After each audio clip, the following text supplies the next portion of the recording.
Hey guys, we have a new deck profile for Dorkatron's channel. This is Tim. He built a purple OTK deck and he was able to get 4th place in PPG's regional tournament. Alright Tim, go ahead and show us your deck. Alright, so starting with the eggs, we got 4 Digimons. Obviously it's purple OTK, so this is your best baby. When you're not digibursting it away, you always want to have it under you just to get the extra 2 stacks. My main megas here are going to be crushguruman and DanTactimon. So a lot of the times, depending on the matchup, you might actually want the extra 2 stacks. Sometimes you'll digiburst it away if you don't need it, but it all depends on when you're fighting, whether it's Lord Nightmon or maybe you feel really unlucky and you swing into an Omnimon X. Maybe you want the extra 2 stacks. You'll be with like Tactimon with all the swings, you'll probably be at like 16, 17. So this is why you play 4 of these. Last one, Rammon. I mean, it's literally the only other baby you would play in this deck. This is like a staple in other purple decks, but in this one, since you're running purple OTK, you run Digimon instead. Rammon is just there. Let's say you brick and you Digivolve into Taper, you could just swing with Taper, draw 1 off Taper, then draw 1, trash 1. So you're basically drawing 2 and trashing 1. So that's it for the babies. On to the rookies. You play 4 Digimons. Digimons is literally one of the best rookies for purple now. Just on deletion, you know, if it dies by an effect, gain a memory. A lot of times, if you're swinging with Tactimon, mostly, you gain the most benefit off this little guy because you swing, you unsuspend with like blackboard Rammon, and then Tactimon's effect will give you a memory on top of popping Guillermo. You gain another memory. Then you swing with Tactimon again, and you get 3 memory just off of this one guy. All right. On to the next one. 4 tapers. Taper is basically the same thing as Guillermo. The only difference is that instead of gaining a memory, you're just drawing an extra card. So it all depends on what you want into your stack. Like with Rammon, you could just have this one instead if you'd like, if you need the extra draw with a brick. If not, let's say you want to have Guillermo instead, because in the off chance you want to actually digiburst it away and put it in the trash, it comes back. A lot of the times you actually do want the extra memory. So that's basically why you play Tapermon. It's basically just another Digimon, but you draw instead of gaining memory.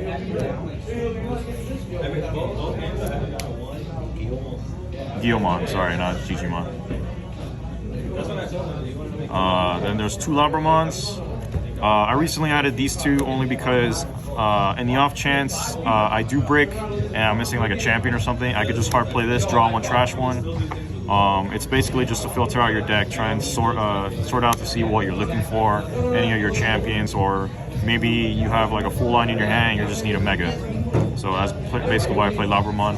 I don't want to see too much of this guy because honestly you just want, you know, Guillermo or Tapermon as your main eggs under any of your megas. Alright, next is TwoGabus. Basically the same thing, except this is just when attacking. And since you're playing purple OTK and you're unsuspending multiple times, you basically get to do what Labra does, but on swing, and you get to do it more than once. So sometimes if you have this under, and you have Tactimon or crushguruman and you're just swinging multiple times, you're basically drawing for like 2 or 3 in just 1 turn. And you're filtering on top of that as well. The next is 2 Drachmons. Drachmons is mainly because, you know, we play Darkness Claw and this other card is Demonic Disaster, so you play both. Basically, if you do need to get your option cards, if they came out in security and they go to your trash, that's perfect, that's what you want to see. Then you can, let's say you're into crushguruman, you could Digiburst 2, bring Drachmon out. crushguruman does not stop the on-play effect, so it would play it, and then you would get Demonic Disaster or Darkness Claw back to your hands. Or let's say you needed to just set up your next turn and you need something to hard play. If they have like a Tamer on board, you could just play Drachmon and then get plus on top of that. So that's why you play 2 of that. This last one's like a last minute change. Ghostmon. Basically, it says you have Digiburst from Blackboard Growl and crushguruman. So sometimes, in the off chance you don't see another rookie in your hand and you actually need to get one in your hand on top of having a rookie in your trash, then you would add this to your hand, and then you would add like another Drachmon onto the board with Digibursting, basically, for example. You really don't want to see this too much. This is just like a hidden tech, if anything, is just to sort out, just to get out another draw off of a rookie. Next is the champions. Play 4 black Grammons. Basically, just you swing with wearguruman or the black wearguruman, and this guy would also help out with his effect, where if a Digimon's deleted, you get an extra security stack. This helps a lot more with Tactimon, because crushguruman already naturally has the +1. But it can also be way better with crushguruman, because let's say they have 3 security, you need the 1 extra security check, so you do the 3 swings, then you unsuspend and you swing for game. You get like a hidden surprise out of this one little guy, Black Rammon. So that's why you play 4 of him. 4 Devimons. That's staple blocker, 1-cost blockers. I mean, there are times where I think of maybe putting like 1 or 2 Viomons, but with how purple OTK is, it's not really a defensive, so you don't really need more than 4 blockers. The only bright side to seeing these guys sometimes is that you get to Digivolve for 1, and then you get to go into your ultimate and breeding area right after, so you get to set up for your board. Next is 2 Garurumons. This can also really go off a lot with Tactimons. You're just gaining a lot of memory off of this. Guillermo, Tactimon swinging multiple times. So this is just a huge, like, just memory stacking. Like, there's a time where I swung with this, popping the Guillermo and Tactimon 3 times or 4 times, and I ended up at like 6 memory off of just 1 Garurumon under my Digivolution sources. You don't want to see too much of it though, because you want to see your main champions. So this is just more so you can have in those certain situations, if you need more memory, you can actually gain it off this guy. And then this one's pretty self-explanatory, just 2 Merrimons. It's a 1-cost to Digivolve. There's nothing else really to it. It's basically just like I said with Devimon. If you really need it, just 1-cost to Digivolve, then get to your ultimate and breeding. It's also hard play for 5, just like the Garurumon as well. And this is your main guy, Blackboard Rammon, broken. Literally your best ultimate in purple, like just straight up in every deck now. It's just gonna be a staple from now on, even until like set 6, set 7 probably. If you don't have a rookie in the trash, then you can literally just bring this guy out, Digiburst 3, bring out a rookie, and then you just, if you have 3 memory or 4 memory to spare, you Digivolve to your Mega, then you start swinging and unsuspending just off the Digiburst effect. Sometimes in certain situations, you might not want to Digiburst. Let's say you have crushguruman on top of this, maybe Digibursting 2 would be better, just to have still more of your stack on top of the Blackboard Grammon. So it all depends on the situation you're fighting against. Next is wearguruman. It's purple OTK, so literally the same thing as Blackboard Grammon with the same inherit effect. The only difference is that it doesn't have the Digiburst, unfortunately. But, you know, at least he's a play cost of 7, so sometimes if you do break and you play into this, go into Tactimon, you're still gaining advantage a lot of the time. So, next, we're going to go into Megas. 4 crushguruman. A lot of people sleep on this guy. Some people earlier today didn't even know what he did, and then it just caught them by surprise. So you Digiburst 2, bring out a rookie, you swing, unsuspend with Blackboard Growl under it, or wearguruman, and then you swing again. And then if you need to end the turn, depending on the situation, you could Digiburst 2 again and then bring out another rookie. And sometimes that actually wins you the game if you cycle through Guillermo, because if you have Demonic Disaster in your hand and you bring out Guillermo again with crushguruman's Digiburst, then you could just pop Guillermo to unsuspend crushguruman, And then since Guillermo dies by an effect gains your memory, you're basically playing Demonic Disaster for free. So you can swing for the extra final swing in that game. Afterwards, it's just 3 Tactimons. The reason I don't want to see 4 in this deck instead of like 3 crushgurumans, mainly because he already does so much by himself. You know, he literally has 3 effects just swinging by himself. Gain your memory, get 2 stacks, and then pop. If you're fighting against Ricky Rush, this card's amazing. You could just probably hard play this and you probably win just off that 1 swing. That's pretty much it for this guy. Even if he's not by himself, you can still choose one of the effects. A lot of people sleep on him too. It's just like crushguruman. Nobody knew what he really did today until they fought against him, and then they saw how much memory I was gaining off him just from multiple swings by himself. And then if your opponent tries to go wide or something like that, you could pop 3 level 3s as well. Last thing, this was another last minute inclusion, but it's Ward Defeat. This is basically just another tech. If it comes out in security, it's nice. Let's say you ended up swinging multiple times with like a Tactimon or something, and you have enough memory where you're able to play something, and then you're at like 2 memory.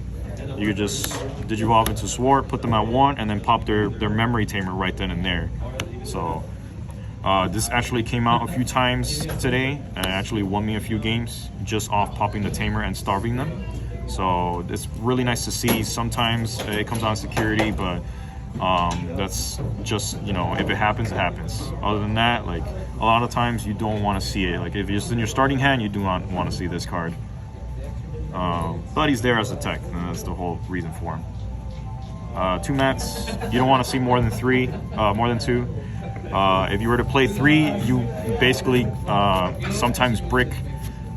In my original version, I did have 3 just because I wanted to make sure I did have a tamer on board. But after breaking too many times with having too many mats on my hand, even if I were to trash it away, I still don't want to see it. So just 2 mats is fine. If you see it in security, it's amazing. If you have it in hand, I would just start off with that. A lot of times you even want to use its main effect, unless you really need something from your trash that you don't have in your hands, like if you bricked or something like that. As for options, 3 Demonic Disasters. This is literally purple OTK, so this is your best option card just to literally keep on doing multiple swings. And on top of that, in security, it's basically a night raid, so it brings out an extra body. It actually came into play earlier in a Lord Nightmon fight where it came out in security. It gave me an extra body, and I actually played a Drachmon to add it back to my hand. And because of that, I would swing multiple times with 3 Digimon, pop the Demonic Disaster, unsuspended, and I actually won for game. So your main option card, this is what you want. Afterwards, the last 2 cards is Darkness Claw. Basically, if you need to swing over a bigger body than your 12k beat sticks, or I guess Tactimon with 11, technically a 13 when he swings, then you could just Darkness Claw just for security, and just to not have your Digimon die.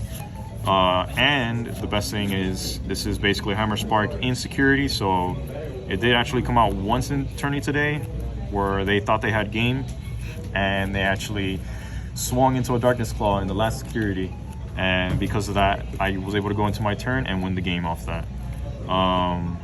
And it's also a good starving tool. I've done it multiple times today too, where I'd be at 0, I have nothing else that I really want to play, so I would just play it just to put them at 1 and then starve them, and then I could just always get it back with Drachmon or Matt if I need to. Are there any adjustments you would make to the deck? I'm actually going to make adjustments when I get home now, because this Ghostmon is a tech, but I feel like at that point you would just lower the rookie count just to have him there. So what I would do is I would take this out, and I would probably take out maybe 2GABUs. And the only reason is because There's times where you need a Digiburst a lot in this deck, more often than so, instead of just swinging with your line. So when you have this in your stack and you Digiburst it away, you're just going to be playing it back from the grave. So it's not really one that you'd want to see. Sure, if it has it in your line, you'd swing multiple times and draw multiple times. But honestly, I got more value off just playing Labra and then drawing one and trashing one, just to literally put an extra body on board instead of swinging multiple times with Gabu. So what I would do is just basically exchange these 3 out for 3 vanillas, you know, little Demi-Devimons or Candemons, whatever.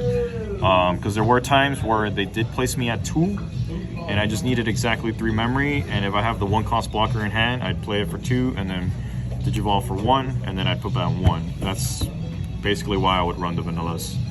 And it's never really bad to run a vanillas. The very last thing about the vanillas, they're 3Ks. All of these rookies in my deck are 2Ks. I actually lost to a Garurumon the 3rd round because he was swinging with his tokens that are 3K, and they were all rookies in my security, but they're all 2K, so they didn't die. So that's why I would probably switch it out. That's another reason for switching this out. So basically this would be the only 3 changes I would do, just for vanillas, if anything. Everything else I think is perfectly fine. I'll have to see after more tourneys I attend, just to see if I have to do any more refined adjustments. All right, thank you, Tim, for that deck profile, and congrats on getting top 4. As for the watchers, make sure to smash that subscribe button and like button. We'll hit you with more deck profiles. Remember, we brick by nature.